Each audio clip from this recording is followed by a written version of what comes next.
Now, when you buy the Sega Genesis that comes with Sonic 1, you'll get Sonic 2 absolutely free. Sonic 2 handles stubborn stains, embarrassing bald spots, no problem. It even slices and dices, makes thousands of julienne fries. But wait, you can play it too. This free Sonic 2 is a $54.99 value. You get 2 Sonics for the price of 1. Sonic 2 fits easily into any tackle box. Made from a space-age polymer plastic for years of family fun, and pets love it too. Buy the Sega Genesis that comes with Sonic 1 and get Sonic 2 free. Act now. Wiener Dog sweater sold separately. All right. Well, in 1991, Fresh Prince airs the episode "The Lucky Charm." It's in season 1, and it's guest starring Tom O'Rourke. Tom O'Rourke plays Jameson Winston. No, not Jameson Winston. I was like, Jamie is Winston. God damn.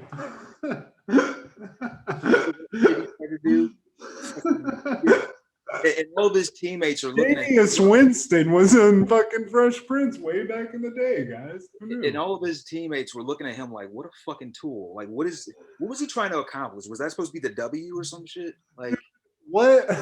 Where is Jamius Winston now? Is he even playing NFL? Well, he was in the Saints. He was backing up Breeze, but I don't know. He might still be there. He's like Teddy Bridgewater light. He just never got injured, Yeah. Anyway, man of Florida. Teddy, what was this guy's name again, though? His name was Tom O'Rourke, and he played Jameson Whitworth.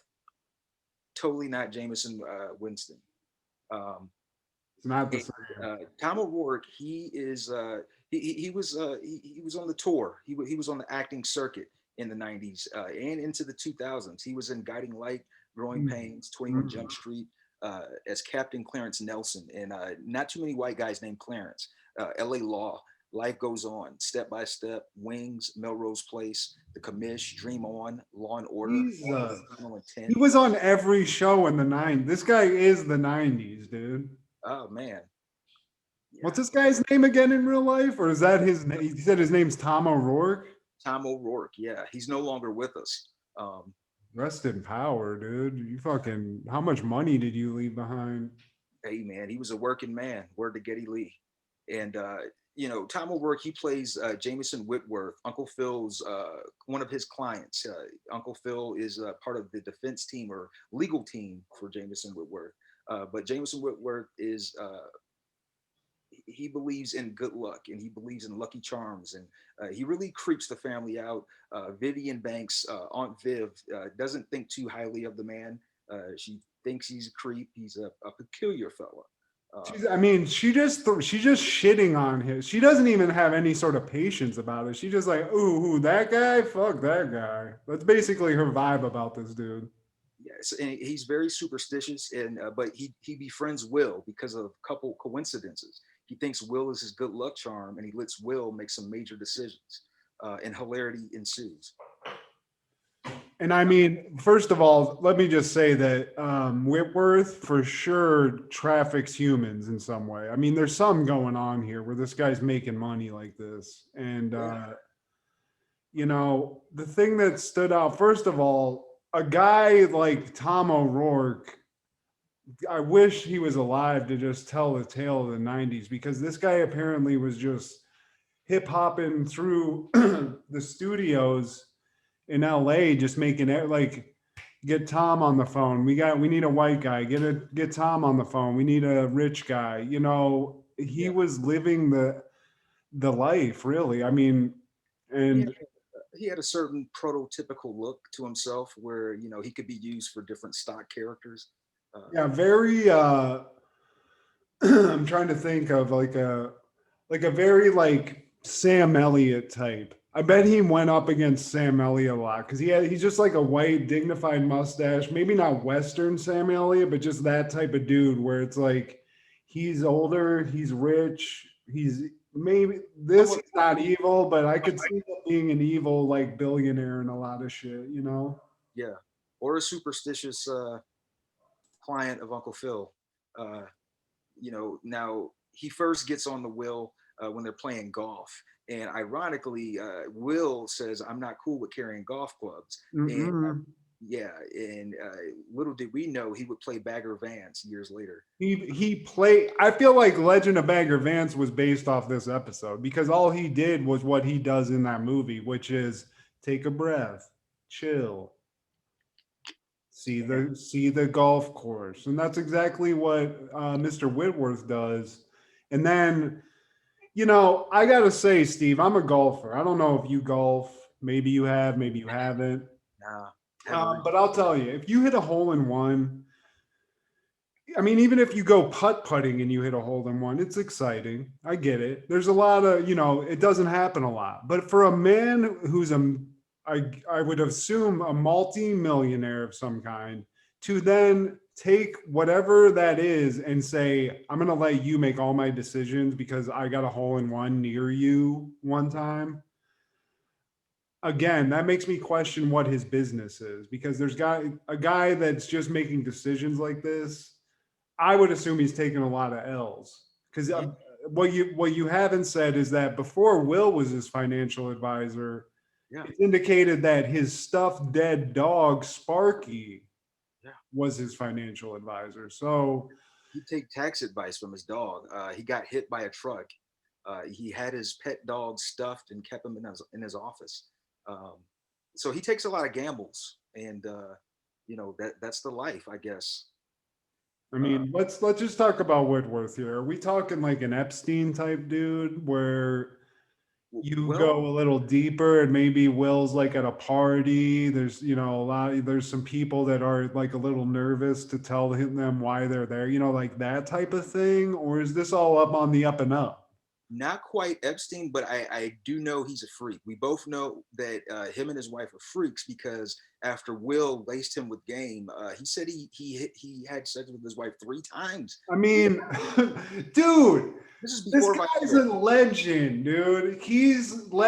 First of all, he's taking advice from a younger man and then he's applying it to dick his wife down. So, first of all, that's hard for any man to do, just straight up take advice like that. So, And this is before Cialis.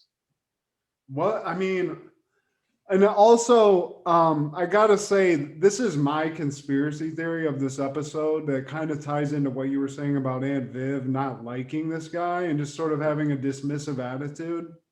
Yeah. This is what I think happened. These guys are all rich socialites of LA or in Bel Air. I Mhm. think what happened was they're at a party. Aunt Viv and Uncle Phil are hanging out with Whitworth and one of his like thoughty like side chicks. And something weird happens. Like they got into like maybe a little swing situation, and Aunt Viv just wasn't feeling it. So I think like a lot of the animosity you're feeling was because maybe there was like a weird orgy situation that happened. And it could have been like an eyes wide shut thing. We were talking I was about that just about to earlier. say, man, So is Jameson Whitworth and Gargamel knocking at the door? I mean, and I gotta say, if Uncle Phil's in an orgy, Mhm. I mean, visually, it's not a great thing. But if you hear a man with like that kind of voice just busting, I feel like that's gotta just sound like it's like a lion roar or something. Like He's the overweight lover, man. This is James Avery we're talking about, the voice of you Shrek. don't you don't think he's doing like some Ving Rhames Froggy style baby boy stuff? Because I feel like he's got the Chris Farley like athleticism, even though he's heavy. Where maybe that's happening. I'm The, I'm throwing that out there. I think him and agility. Aunt Viv's hot, so she's got it. Can't just be the money, No, you know. no, man. He has the agility of Chris Farley. I could see it. Yeah, He's definitely. sexually, maybe not like he's ain't playing basketball, but like when Viv's like Phil, come upstairs, it's Yeah, I get. basically like that meme that was going around last year, just that big black dude with like a fat hog sitting naked on the side of the bed. Do you know what I'm talking about? Oh no, I have no idea what you're talking about. What? No. Steve, you were alive last year. Are you telling me you don't remember that? The guy sitting on the bed. I think he's dead now. God damn it. Mm, I'm man, not going to share it on the screen. I'm not. We'll dismiss this. Never mind. Never mind. stricken from the record. Uh, you know, Fun fact about James Avery, I realized he was the voice of Junkyard Dog too, back in that Hulk Hogan cartoon back in the day. Really? I feel like he was you know what's also weird? There's a guy who is a voice actor named Kevin Clash. That's the guy that does Elmo, right? I think so, but if you look, I think if I'm thinking of the right guy, Kevin Clash almost looks like Uncle Phil. Okay, And this Kevin Clash was the voice of Shredder in the cartoon. wait. Kevin Clash was Elmo, or he is Elmo. You're right. Okay, But there's another king of the '90s, Kevin Clash. yeah. Now he's the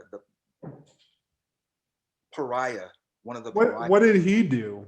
Oh, he got caught up years ago for diddling children. There was one of his young assistants What? accused him of doing some naughty Wait, things. his young assistant. It was I don't know if it was an assistant or Kev, come on, man. yeah, he was doing some unfavorable things to someone who didn't accept those advances. Um, Kevin Clash. Let me just say that Kevin Clash still works for the Jim Henson Company, though. So apparently it couldn't have been that bad. But he did resign from his role on Sesame Street in 2012. So, Yeah, PBS can't have that. and also I gotta say, sorry, Kevin Clash, and sorry, Uncle Phil. Kevin Clash, I thought he was heavier. He's not. So never mind what I said. Okay, he Shit's said that. going off the rails, Steve. I'm sorry. I'm just throwing out disinformation out here. Kevin Clash is fat. Uncle Phil is a part of. He can do Froggy style. I mean, these are things we're going to talk about. Man, yeah, Kevin Clash had a sexual relationship with Sheldon Stevens when Stevens was 16. Mm. There's a lot to be said. Yeah, come on. You can't be on Sesame Street and be doing this shit. What is going on? I mean, fucking Kevin Clash. God damn it, Kev. Back to fucking Whitworth, dude. Other than so he gets Will in his clutches. He starts like using him as some sort of lucky rabbit's foot, right? So he hits a hole in one. He's like, holy shit, Will, I forget the exact chain of events, but then all of a sudden Will's going to his office.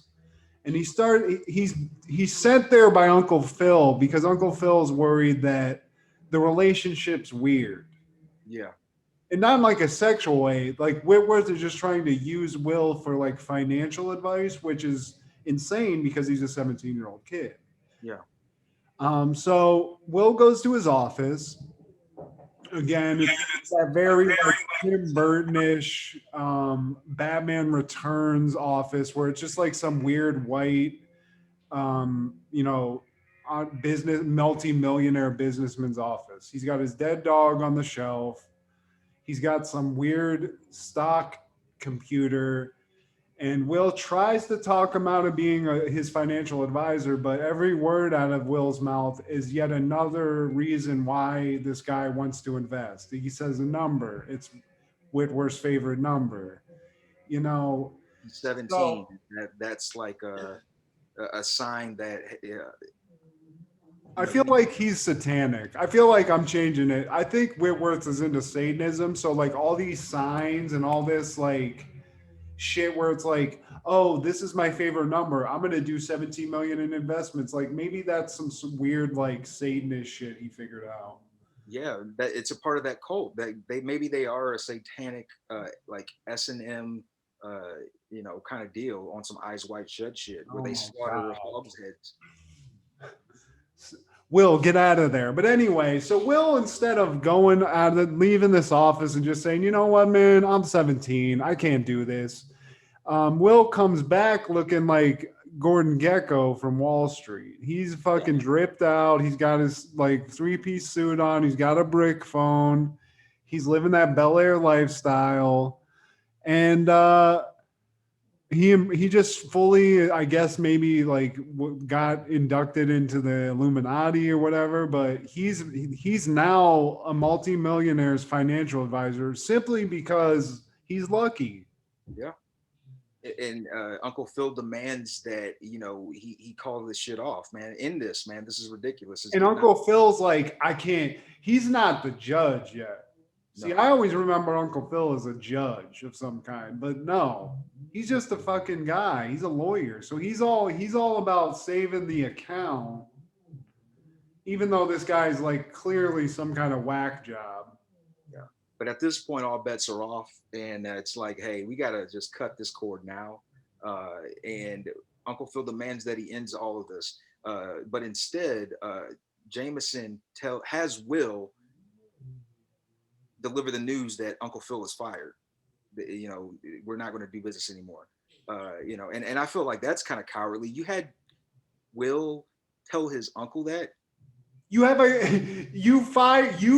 a millionaire. So I assume if you're a millionaire, having a law office on retainer for, I think they said it was $20 million a year. Something crazy. I feel like you can't just sever a tie like that, off just, and you definitely can't do it in that way where it's like, I know we have a business relationship, but you know what? Hey, 17-year-old kid, go tell your uncle we ain't doing business anymore. That's $20 million deal we got. Fuck that. Tell him. Like, what? Man, low-hanging fruit. I swear, those satanic sheep. I mean, that's just a show of their character right there. And also, here's what I hated, and this is what I thought was so hilarious, and we can discuss what the possibilities were. But of course, this goes bad, right? Will buys into it, but Uncle Phil, the mighty fucking badass that he is, he's like, no, this shit ain't happening, and they get it, they put it into it. But as that's happening, Whitworth starts losing money, obviously. Yeah. And the coward basically, like, I don't know what he was going to do. I mean, we've indicated he might be a Satanist. He's obviously a billionaire. He might have had Will killed. But he's like, hey, kid, I'm losing money. You owe me money. And it's like, 14 million. You owe me 14. Like, dude, like, but Will has 5. He had 5 on it. So, I mean, he tried to hook the guy up with some cash, but in my head, what I was asking was, if this guy makes money and Will's the financial advisor, does he get money? Well, if it went well, would Will be compensated, you think? Yeah, is this a per diem, a commission of sorts? Was it just the suit? Like, because the suit was fly. I mean, I would love that suit just now, but, that's just not where we're at. I don't know, but I feel like maybe this could have gone a different way. Like if this was LA Law at this point, Whitworth closes the door and like slices Will's throat or something. Yeah. It might have happened. He could have gone full Gargamel and just straight put him in a soup or something and just fed him to Uncle Phil. Who knows? But, because of Uncle Phil, they had a come to Jesus moment. And he sets them straight, like, look, dude, all of your ideas are asinine. The superstitious shit has to go. And, basically stood on his own. Like, he said some real shit to Jameson Whitworth, and he stood on that shit. And I like at the end, you know what? It all worked out. Because he got a job back. It's like, you know what, Phil? You tried to talk me out of this insanity. You're my lawyer again. So I wouldn't does he I think even Uncle Phil at the end's like, it's all about that bread. Like he has like some kind of sentence, like statement about that at the end. Like even if this guy's crazy, like I wouldn't want to do business with the guy anymore. I'd be like, if this is how you are, I really don't want to represent you because you're probably going to do some insane shit and I'm going to have to try to get you out of jail. But Well, Uncle Phil told him his birthday, and he was like, "Oh, your birthday's." That's what it was. You're a Capricorn, and he was like, and that's what he was like. That's one of my other lucky signs or some shit. And then Vivian was like, "But you're an Aquarius for such and such money. Shit, I'll be a Capricorn." Yeah, we living in that mansion, Viv. Shut the fuck up. Second. Here's what I wanted to say about this episode, though. That I forgot. I mean, as a kid, you don't really like register this stuff. Mm-hmm. Will and Carlton are supposed to be teenage kids, 17, and they look like they're 40 years old. I It's the mean, mustaches. it's I mean, tough, man. It's really tough to just like, if I was at their high school, I'd be definitely intimidated, even by Carlton. I'd be like, this is a full grown man. Like, I don't know what I'm going to do here. motherfucker, you in the 10th grade? You look like you got warrants, Yeah, dude. Like, did you get a divorce? Like, are you okay? man. The Jack situation where you're just like hyper aging, or How the fuck you in grade school with liver spots? yeah, dude. So I mean, I noticed that. That's what jumped out to me. I gotta say, on Viv just looking fine as hell. I'm sure she still looks pretty good. I didn't watch the reunion, you Got know, but I want to. I just haven't done it yet. So, but I gotta say, this was a wild episode. But to me, in terms of does it hold up? Yes, I was laughing my ass off the whole time. Yeah, same. The Does first season is the best. it's just like Fresh Prince is one of those. It's like Martin to me, or this is gonna sound very weird that this is my range of shows, but you know what? I'm gonna fall on the sword.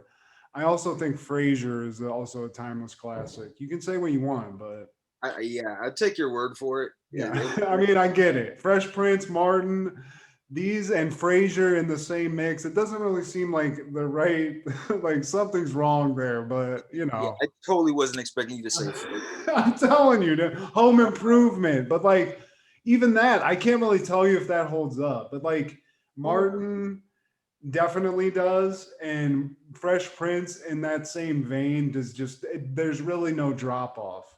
There's some references and like obviously the fashion and stuff, but I was loving this shit. It was a blast from the past. I haven't watched a lot of Fresh Prince in a long time, so I loved watching. See, one of the I mean, season one, dude, right from the get go, this show was just killing it. it was, man. It's if it's not my favorite season, it's one of them. It And shout out to Carlton's purple sweater in the opening scene. mm. I know it's called the Fresh Prince, but there are times when each cast member is wearing some dope shit. And Carlton's purple sweater, like he's worn a couple different things that were like, dude, I could rock that shit. I mean, here's the weird thing now. Like now, some of the shit he was. I mean, obviously he wore a lot of like fucking suits and shit, but I think you'd be surprised if you went back. There's probably like a lot of fucking like fashion forward people that are wearing shit he wore in that show, and it's like high fashion now. You're like cool if you wear it. He had a couple fly ass polos, man. I mean, as a fat guy, I love rocking polos. Polos hide the fat better than a lot of things. Not that Carlton, Alfonso Ribeiro, like that he's good, man. He's like solid. Me, I was rocking a polo it wasn't for fashion. It was like that's what they sold at the big and tall. So, Yeah. it is what it is. But salute to the fashion. I mean, to me, the standout was Will's suit. I find a nice tailored suit, very fly, the brick phone, the Gordon Gecko look. I enjoyed that. So And takes you back to a good time. yeah, man, cocaine, Pizza Hut, Ninja Turtles, a nice ecto cooler, a nice tall, cool ecto cooler in your glass. High C, dude, the Ghostbusters fucking High C. Dude, they got to bring that back. I was told they have, but I have yet to see it in person. Um, I'm sure it's at a Piggly Wiggly or whatever area market you're around, Kroger. It's got to be. I mean, it's Please like bring it back. If it's not back, bring it back. I don't even drink High C, but I will buy a case of Ecto Cooler if you bring it back. if they could keep bringing back this rinky-dink ass McRib that tastes like barbecued napkins, they can definitely bring back the Ecto Cooler. The only thing that you should be eating at McDonald's is a fillet of fish. Okay? Dude, I will eat a fish's pussy before I eat a McRib. I've never had a McRib, dude. I'm out of that game. I never had that. I mean, I'll take a 20-piece McNugget to the face, but Oh, dude, in one sitting. I saw when we went past one time, I think we got a shake or something last year, like last year we got a shake, but I think I saw they had a 50-piece McNugget. And I was thinking to myself, like at my fattest, I would eat a 20-piece nugget, a large fry, and a large drink. But if you put a 50-piece McNugget in front of that version of me, I probably would have eaten it. And I would have been looking like Jabba the Hutt by the time we got to college, dude. Lay off me, I'm starving. Yeah.